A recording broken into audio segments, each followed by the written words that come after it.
Norman talks about his vision, the challenges, sharing knowledge, his plans for the future, and the value of the Adopt a Home project.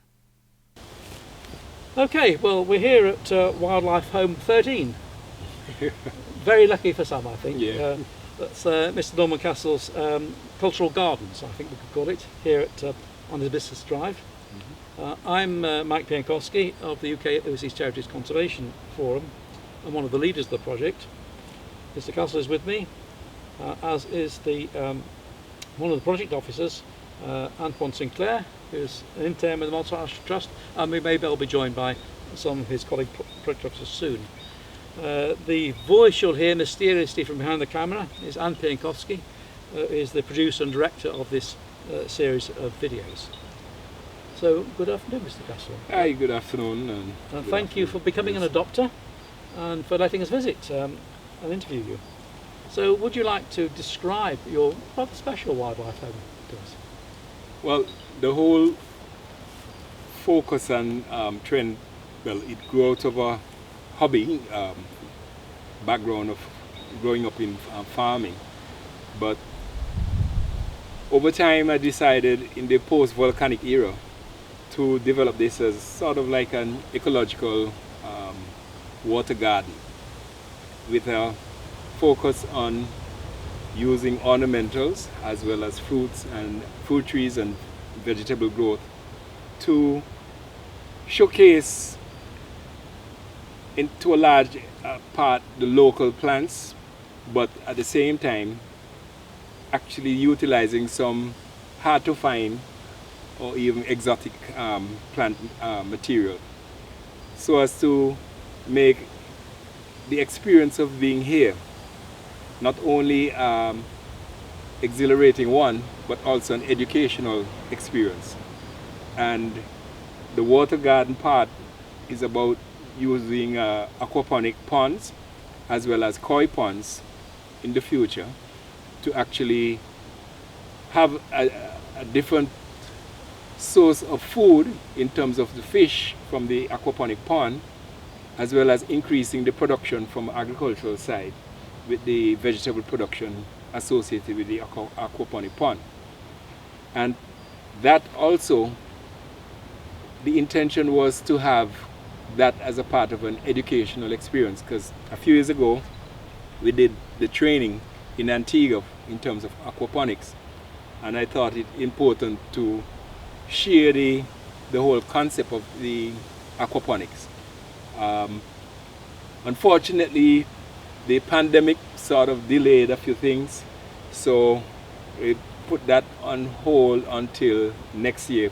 We'll start actually putting some of the ponds themselves in place. But it's important that we start using new techniques in terms of farming or agriculture, and the aquaponic one was one which I looked at, because in the sense of keeping the theme of organic production, and aquaponics is actually more organic in a sense, using the fish byproduct as I would call it, to be taken up with the plant material. So I was really, many decades ago interested in it, and I said sequentially we got the training, came back and decided that that's part of the development here. As I said, for me it's an important aspect of the information sharing, because in another aspect of my business I do tours, and it's always very interesting to hear people not knowing about the fruits on Montserrat or even in the tropics. For instance, so many persons are not aware that the cashew actually has an edible fruit attached to the nut. And so on many occasions I've actually brought visitors here to let them have that sort of experience, and seeing that type of reaction was one of the other motivators in terms of developing this. initially it was just for my personal development. I mean, in terms of property development, we were doing plants. Pre-volcano, I had about 50 fruit trees, which is a project that was done with the agricultural department. Unfortunately, during the ash falls, I came down here after spending about over $15,000, and all of the plants that had grown to about 8 feet were all flat on the ground. And I really got depressed and left. And I left down here for about more than a year, never came back, which in most of the plants died. And even that type of experience was a learning experience, in a sense that the plants at home, which we continue to clean and rewater, survive, whereas those that were neglected down here, most of them except for 2 plants which are in the back over there, only those 2 survived out of 50 fruit trees. And so over time, working with the ash in this area, I've also developed new expertise in terms of utilizing or removing the ash, using other clay-based soil material to actually get production at an enhanced level. So even just being here over the years, 30-something years, I've garnered some experience that I've been sharing. And so the whole concept of this ecological garden has a significant educational or training component, which I think is going to be valuable to the community as a whole. And so when the concept came where the Adopters project was introduced, it was just right up my street. I mean, I was actually doing that several years before. So it was only fitting that I, should get on board. And I'm really pleased to be allowed to be part of this program, because I think both of us, both the Adopters program and myself, in terms of the information sharing and providing different experiences and opportunities for people to see indigenous plants, even some species which are actually endangered. Those are other items which I plan to have relocated here, because I have a nursery at home with almost about $100,000 values of plants, which I have to transplant down here and develop as the garden goes. So it's a holistic project, and I'm glad to be a part of it in terms of the Adopters program. Good. And what do you think the project will be able to help you with? Well, in terms of the Adopters project, already, I mean, I've benefited from the survey, where the analysis was done of the types of plants and insects that have been here. Because as we go forward, I've been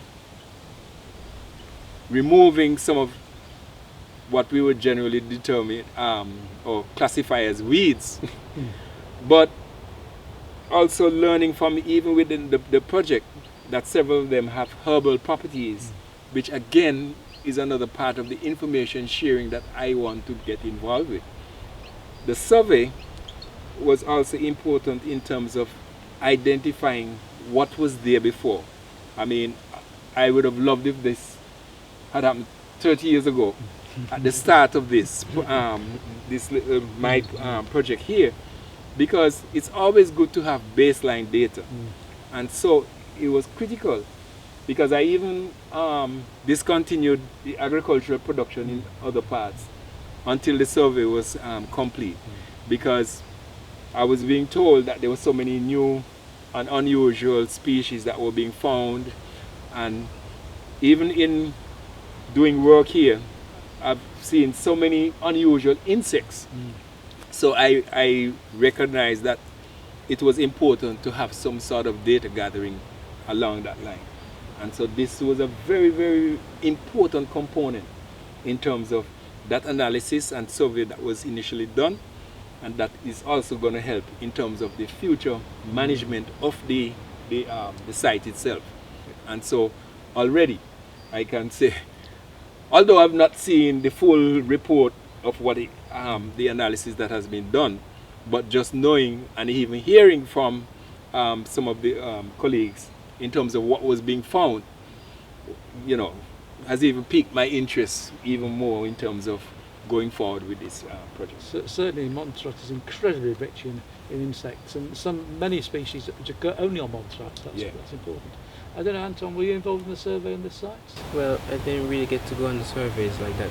Well, kind of busy doing some stuff, but yeah, kind of upset, but it's alright. Yeah. Well, we'll obviously we'll try and repeat the surveys to see the changes over the time as well. And what is important here with like Anton is that there's young folks who are being exposed to this process, seeing what is there. I mean, some persons even getting more familiar with working with insects. I mean, you know, that day they had the thing at the trust, I can't remember what it was called. That day when a lot of the young people came and they were dealing with the insects. Oh yes, they were the BioBlitz. The BioBlitz, yes. Right. The enthusiasm of those young people was great, wasn't it? Exactly. And I mean, for me, because I grew up we had lots of fruit trees and vegetables that we grew up with. So that was a lifestyle that I've been accustomed to.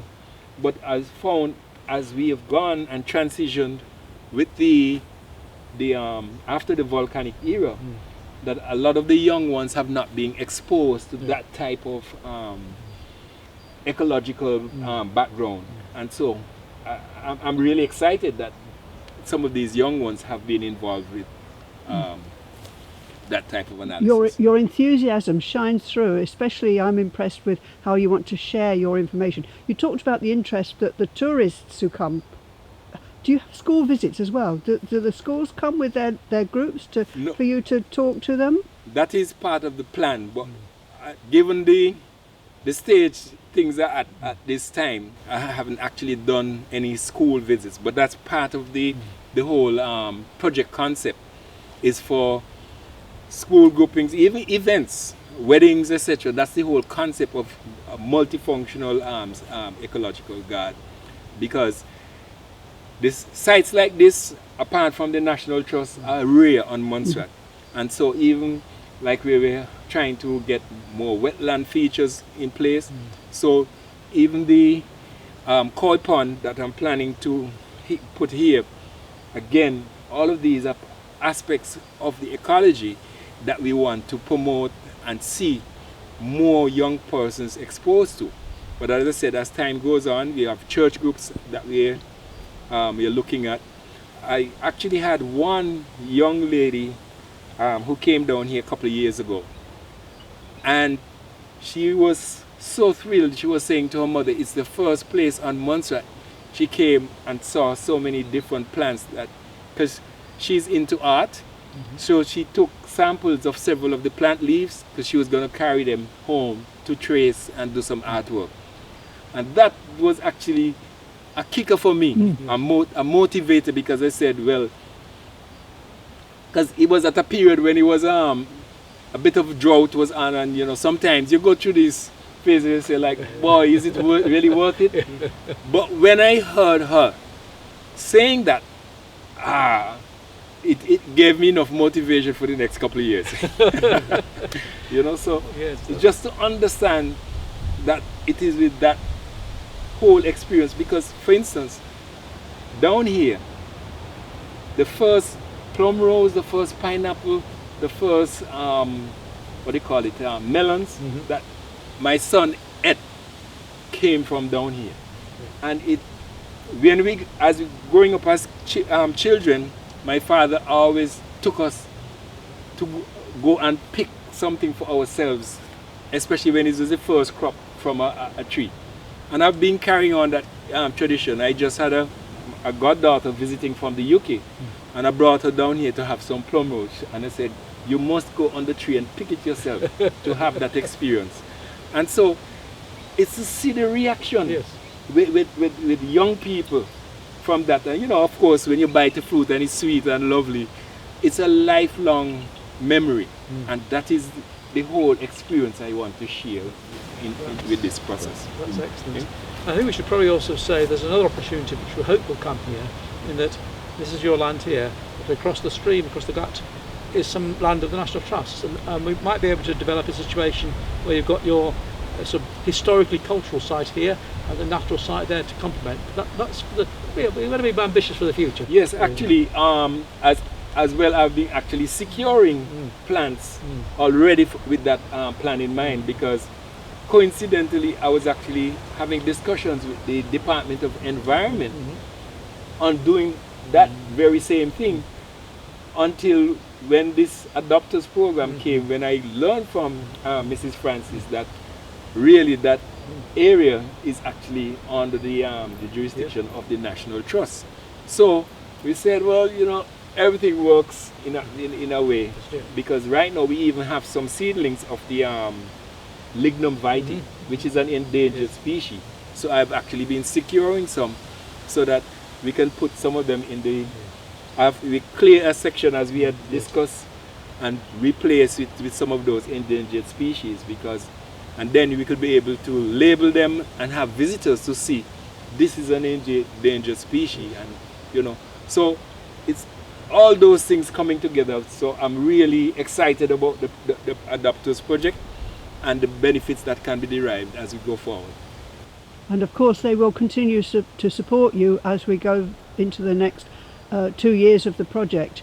And now that they've done the survey and know what insects and plants are here, they can help you to decide what other plants you want to put in. Yeah, because I have a couple hand-drawn plans of different areas where I have different themes. For instance, like even some things in terms of functionality, like from a touristic standpoint, like a small potting area, golf potting. Then you have a wellness area over here for that you can have actually massages, that sort of concept. But at the top, you'll actually be having the panels, solar panels, and catchment facility. Right there, there's supposed to be a, what do you call it, a cistern. Yes, so it's doing it in a holistic way, but green also. I think that experience you've had of overcoming the problems of the ashfall, overcoming the problems of the hurricanes like Fiona and so on, are really going to add immensely, not just to this site, but to your fellow wildlife homes. But it's all very exciting, and I think what we should do now is have a look round your site, and you can show us some of the particular features. Okay. So thank you very much indeed. Yeah, no problem.